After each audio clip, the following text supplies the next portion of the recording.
Thank you so much for engaging in this series of brief discussions around ways to reframe social emotional learning in any classroom. We're going to talk a little bit today about world changers. I'm Amanda Stedke, Vice President of Product at Zaner-Bloser, and I am very pleased to be joined by Dr. Ernest Morrell, the Coyle Professor of Literacy Education and Director of the Center for Literacy Education at the University of Notre Dame, and Pam Allyn, a leading literacy expert, author, activist, and advocate for children, as well as a motivational speaker. Pam and Ernest, this is a big topic that can make an even bigger positive impact on our world. I'd love to hear a little bit more from you on how you think about setting the stage for world changers through goal setting. And Pam, to kick us off. Yeah, sure. I mean, Ernest and I, founders of Lit World, we've worked a lot in the field, really thinking about this connection between social emotional learning and world changing. That social emotional learning is often seen as something that's within ourselves, that's very internal.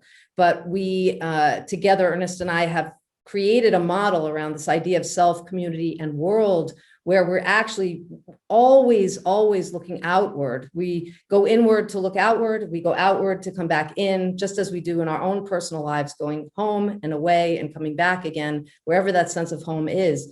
And for our students, in terms of thinking about themselves as growing social emotional learners, the idea of world changing is so powerful for them to feel strong, to feel like they actually can have an impact, to feel like their writing could actually make change, that their action could actually make change from the youngest age. And so for us, social emotional learning is not about containing it inside oneself, but it's about that idea of moving outward and outward and outward and all of those ripples.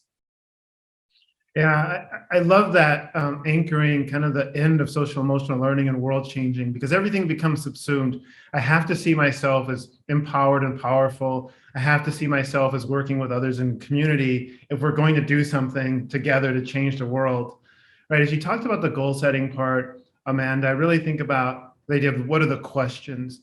I've asked these questions very differently over the past 25 years, but they really come down to, if you could change the world, what would you do? If you could make something better in your community, how would you do it? What would we dream about? And how do we move from a dreaming to a doing?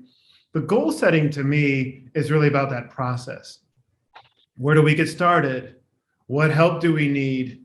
How long is this going to take? Where do we want to share it? And when you begin to ask those questions, you're automatically assuming that it's going to be done. But I feel like the really important role of teachers is not just to get students excited. That's easy, but what's the process, right? Asking questions, kind of setting the stage, figuring out the resources. So we would start, what's the problem? What's our question? What information do we need? What do we plan to do with that information? How do we want to share it? What are the different communities we want to speak to? How will we know when we get there? These are great questions for a kindergartner or a fourth grader. But when we set the goals, we give ourselves some accountability. We give ourselves a process.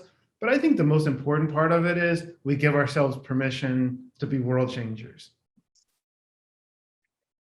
I love that so much. And we know that the teachers we've had the privilege of working with are changing the world for their students. And it's such a pleasure for us, as we've been engaging with classrooms across the country, to think more about how they're empowering their students to do the same. So find out more information about how we're positioning joyful beginnings and really reframing social emotional learning in your classroom. On our Zaner-Bloser website, we have our Joyful Beginnings PDF for you to be able to download with additional insights, as well as other videos with Dr. Morrell and Pam Allyn. So thank you all so much.